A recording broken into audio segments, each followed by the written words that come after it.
Welcome to the multiverse, everyone. I am your host, Tanner Dykstra, your guide to this vast and wide multiverse of Marvel content, joined as always by my friend, Tucker Hazel. Tucker, thank you for joining me back with the Untitled Thank you. Marvel Project. And we're here, ladies and gentlemen, to review the new Disney Plus Marvel series, What If? We are here to ask the important question: what if you subscribe to Backlog Banter? What if you like this video? And what if you joined our Discord? Because that link is in the description. So why wouldn't you? It's a pretty easy question. Yeah, but The Tucker, answer is you will. you will. Tucker, we watched the first episode of Marvel's What If, Mm-hmm. and we're here to share our thoughts. Tucker, what did you think of? I think it's called like What If Captain Peggy Carter, Carter. I think Peggy Peggy Carter Carter was became the first Avenger. something like that. Yeah, yeah, Yeah. yeah. I woke up. First thing I did this morning was watch this episode. I was like, okay, we're gonna be reviewing this early, and then we didn't because I forgot that you were at work. But Mhm. I have a lot of mixed feelings about this episode and possibly the show in general. Yeah. But my two major takeaways is that art style is fantastic. Hmm. It's got gorgeous lighting, which is something I didn't really expect. And also I think that this has my favorite Captain America action of the entire MCU. The fluidity of Captain Carter's combat in this episode is just off the chart. She's doing Yeah. crazy shit with her shield and stuff. And it's just so much fun to watch and so kinetic that for something that I don't really gravitate to a lot is the action in Marvel stuff. Sure. But this was that I think that was the selling point of this episode was how much fun it is to watch an animated by a super high budget, very high quality team. Hmm. Got a lot of talent there. Watch them do animation of combat. I thought it was fantastic. Yeah, I mean, I agree with you in large part. I think, like I said, in our Discord, link in the description, that a lot of my issues come with are not specific to this episode. They're more about probably what the show will be in general. But I Mhm. agree with you, Tucker. I thought the action sequence there, the one that's like scored to the 1940s swinging music or whatever, and Yeah. even the rest of it is very fluid. The animation lends itself to that kind of those kind of sequences. And overall, I thought there's quite a few positives to this, but Tucker, we're a few negative Nellies here. Do you want to talk about your issues first?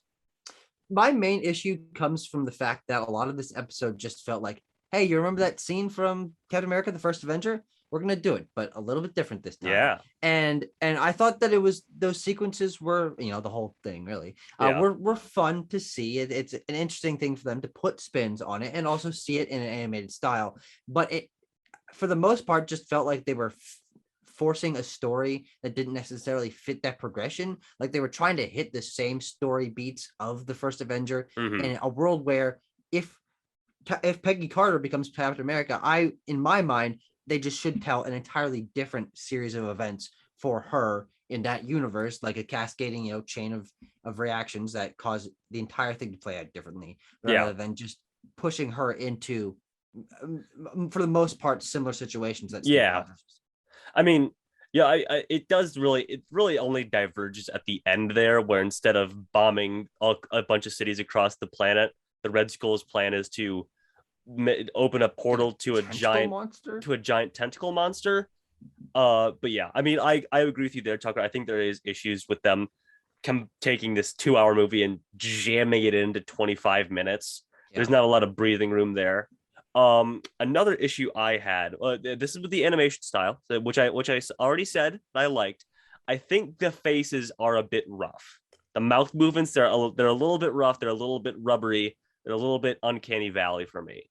Sure. And that comes paired and coupled with the fact that I think you should have hired professional voice actors to do this stuff, That was another one of my comments. because Even the novel, actors like yeah, oh god, who plays Peggy Carter?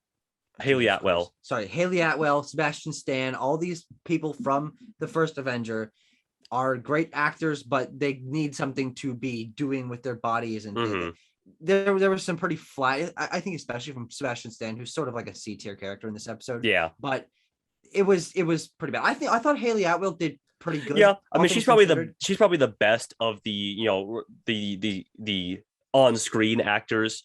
But yeah, I think a lot of them because we got a stand-in for Chris Evans. Yeah, I had his name here. His name Josh is Keaton, I think. Josh Keaton. Yep. I can't believe I remember that. But I was Hey, like good for scouring the you. credits to be like, who the fuck?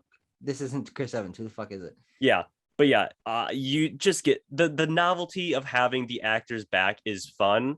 Yeah. And I honestly, I'm like, oh, it's awesome. They got all the actors back. Not thinking of the aspect of, oh, none of these people know how to do voice acting. Yeah. Mm-hmm. So yeah, I mean that is a drawback for me. Yeah, I think luckily is this series is based entirely around variety. We probably won't be seeing the majority of these characters or these actors again in this show. Captain Carter, if there's some sort of crossover thing at the end, whatever, she might come back. Mm, But we can move on from them, and I do think that there will be at least a solid portion of the actors that were from the MCU that come back in this that are going to be better voice actors. I feel like seeing Yondu or Michael Rooker as Yondu, I feel like he's going to be good as a voice actor. I think it's next week that we're getting the last performance of Chadwick Boseman as yes. T'Challa, and he might be good. Who knows? Yeah. But I think there will be some. But the fact is that it's inconsistent because Yeah. they're all great at normal person acting. Voice acting is an entirely different beast, and those Yes. people who have that ability are going to shine. But I think it's going to also shine a light on the people who aren't so good at it. Yeah. Okay, so we got that. We got our issues out of the way. Tucker, is there anything that stood out to you? I mean, you mentioned the action sequences and stuff like that. Anything else about this first episode of What If that makes you excited for the show for the rest of the show? Um, I think that, well, I'm hoping that as we get further into the show, the idea of the Watcher narrating things and explaining what the multiverse is and how things are changed Mm-hmm. will become a little more integrated. Because really, he was just the opening and then a little bit of narration at the beginning, and then he Yeah. disappeared. I think if the Watcher is more integrated into connecting these disparate story points that are jammed down into a short runtime, Mm-hmm. that would help. And also because Jeffrey Wright is a great voice actor and is Yes. great as the Watcher. I whenever his voice shows up, I'm like, okay, this is What If.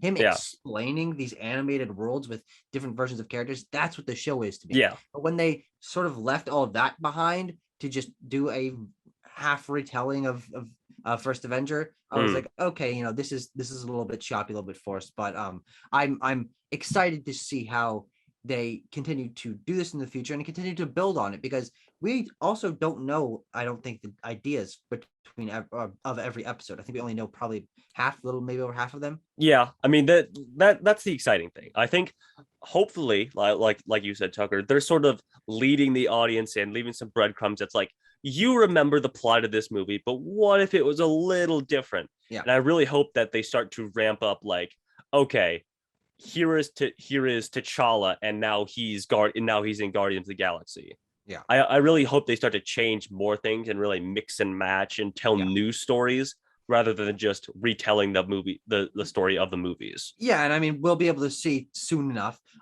Marvel Zombies is entirely different. That's not related Yeah. to another thing. An evil Doctor Strange. I believe there's a Spider-Man as Sorcerer Supreme. Like, those are entirely out there ideas. Yes. Those can't even fit into one of the pre-established structures that we've gotten from an MCU film. So Right. that's very exciting, and we'll be able to see. I think as well. I say as soon as next week, but even if T'Challa was Star-Lord, he could just be in the plot of Guardians 1 again. Yeah. Which is unfortunate. But those, we know the crazier episodes are coming. Yes. So the interesting about this is because these episodes seem to be disconnected, it's not clear yet if there's going to be an overarching, Watcher related plot or whatever. He did make a very clear made it very clear at the end of this episode. It's like, I'm the Watcher, and I'm never gonna fucking get involved.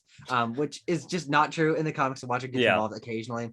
So I think they could lean into that, and the Watcher becoming a larger impact. Like, if he fucks up somehow, who knows? I don't know. Yeah. But I'm excited to get to the crazier stuff, because I think that's where it's really gonna shine. Yeah, I agree. But other than that, I mean, I really don't have anything else to say. Like I said, I thought this was a pretty good episode.